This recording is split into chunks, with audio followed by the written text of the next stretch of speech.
Nandigram seat এমনিতে এটা general seat, কাজেই কোনো অসুবিধা নেই। এমনকি আমি যদি নন্দীগ্রামে দাঁড়াই কেমন হয়।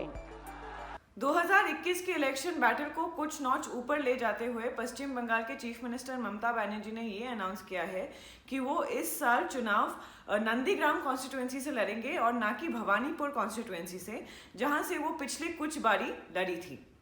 ये अनाउंसमेंट उसी दिन आई जिस दिन एबीपी सी वोटर के एक सर्वे ने ममता बनर्जी के तृणमूल कांग्रेस को 294 सीट्स में से 158 सीट्स दिया और बीजेपी को 102 सीट्स दिया आने वाले चुनाव में।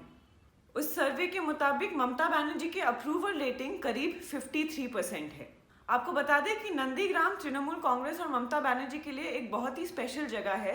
यहीं पे शुरू हुए आंदोलन की वजह से ममता बनर्जी ने लेफ्ट फ्रंट को पूरी तरह से डिफीट करके 2011 में पहली बार पावर में आई थी। लेकिन ये अनाउंसमेंट गेम चेंजर क्यों हो सकता है, आइए देखिए।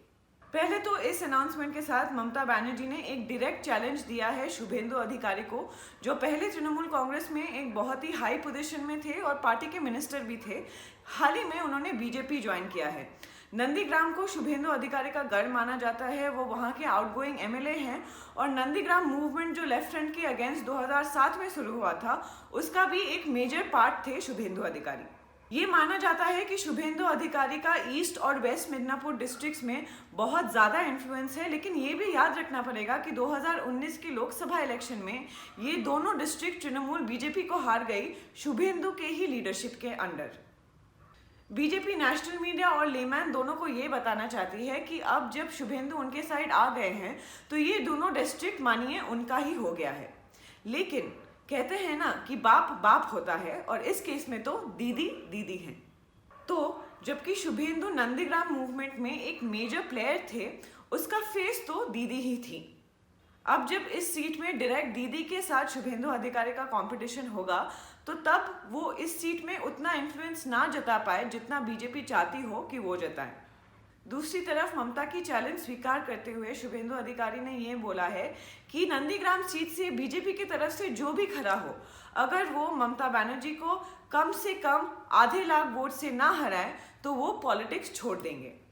जाहिर सी बात है कि ये अब एक प्रेस्टीज बैटल हो रहा है, लेकिन इसमें बीजेपी का घाटा इसलिए होगा क्योंकि शुभेंदु अधिकारी जो उनके लिए स्टार कैंपेनर हैं, अब शायद पूरा राज्य ना घूम पाए क्योंकि उनको नंदीग्राम में स्पेशल फोकस देना पड़ेगा।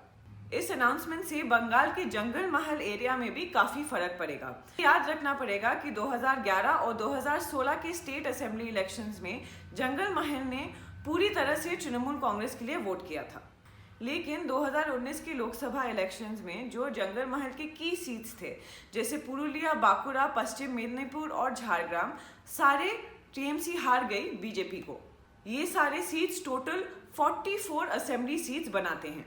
इसके साथ साथ अगर टीएमसी साउथ बंगाल को भी कंसोलिडेट कर लेती है, जैसा कि उन्होंने 2019 में भी किया था, तो फिर ये इलेक्शन उनके बैग में आ सकता है। टीएमसी के लिए प्रेशर पॉइंट होगा हावड़ा और हुगली जैसे डिस्ट्रिक्ट, जिसमें 16 और 18 सीट्स रिस्पेक्टिवली हैं, जहां पे बीजेपी अभी मैसिव डिफेक्शंस करा के यहाँ पे इनरोड्स बनाने की कोशिश कर रही है। तीसरी बात यह है कि अब हर जगह ये पूछा जा रहा है कि क्या ममता बनर्जी नर्वस हैं।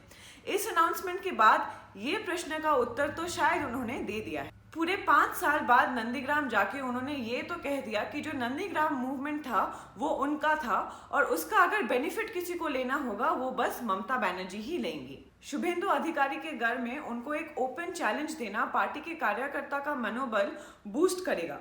इसके अलावा ये अनाउंसमेंट ये भी इंश्योर करेगा कि जब तक अगली बड़ी खबर इलेक्शन रिलेटेड ना आए तब तक टीएमसी इलेक्शन का नैरेटिव कंट्रोल करेगी। बस 3 महीने बाकी हैं इलेक्शन को और राजनीति का खेल जोर शोर से शुरू हो गया है।